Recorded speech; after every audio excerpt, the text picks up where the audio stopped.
విదేశీ టీ20 లీగుల్లో ఆడేంత కర్మ భారత ఆటగాళ్లకు పట్టలేదని మాజీ డాషింగ్ ఓపెనర్ వీరేంద్ర సెహ్వాగ్ అన్నాడు. భారత ఆటగాళ్లకు కావాల్సిన డబ్బు స్వదేశీ టోర్నీలతోనే వస్తుందని తెలిపాడు. ఆస్ట్రేలియా మాజీ ప్లేయర్ ఆడమ్ గిల్క్రిస్ట్తో సరదాగా ఒక షోలో మాట్లాడిన సెహ్వాగ్ ఆసక్తికర వ్యాఖ్యలు చేశాడు. భవిష్యత్తులో భారత ఆటగాళ్లు ఐపీఎల్ కాకుండా ఇతర టీ20 లీగుల్లో ఆడే అవకాశం ఉందా అనే ప్రశ్నకు సెహ్వాగ్ తనదైన శైలిలో సమాధానమిచ్చాడు. భారత ఆటగాళ్లకు విదేశీ క్రికెట్ లీగ్స్ ఆడాల్సిన అవసరం లేదు. ఎందుకంటే మేము చాలా సంపన్నులం. పేద దేశాలకు వెళ్ళి ఆడాల్సిన కర్మ మాకు పట్టలేదు.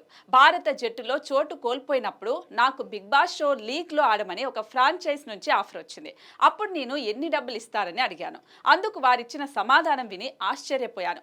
వారు నాకు 84 లక్షలు ఇస్తామని చెప్పారు. వెంటనే నేను నవ్వుకొని అంతకంటే ఎక్కువ డబ్బులను నా హాలిడే ట్రిప్లో ఖర్చు చేస్తానని చెప్పాను.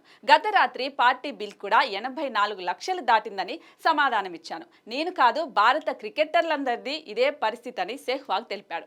అయితే ఐపీఎల్ ద్వారానే భారత ఆటగాళ్లు కోట్ల రూపాయలు ఆర్జిస్తున్నారు. ఇక బీసీసీఐ సెంట్రల్ కాంట్రాక్టు ప్లేయర్లకు కోట్లలో వార్షిక వేతనం అందటంతో పాటు మ్యాచ్ ఫీజుల ద్వారా కూడా చాలా డబ్బు దక్కుతుంది. ఇవే కాకుండా ప్రముఖ కంపెనీల ఒప్పందాల ద్వారా భారత ఆటగాళ్లకు కోట్ల రూపాయలు సంపాదిస్తున్నారు. కొందరు ఆటగాళ్లైతే చాలా కంపెనీల్లో పెట్టుబడులు పెట్టారు. అయితే భారత క్రికెట్లో భాగమైన ఆటగాళ్లు విదేశీ టీ20 లీగ్స్ ఆడేందుకు బీసీసీఐ అనుమతించదనే విషయం తెలిసిందే. ఒకవేళ ఎవరైనా ఆటగాళ్లు విదేశీ లీగ్స్ ఆడాలనుకుంటే భారత క్రికెట్కు రిటైర్మెంట్ ప్రకటించాలి.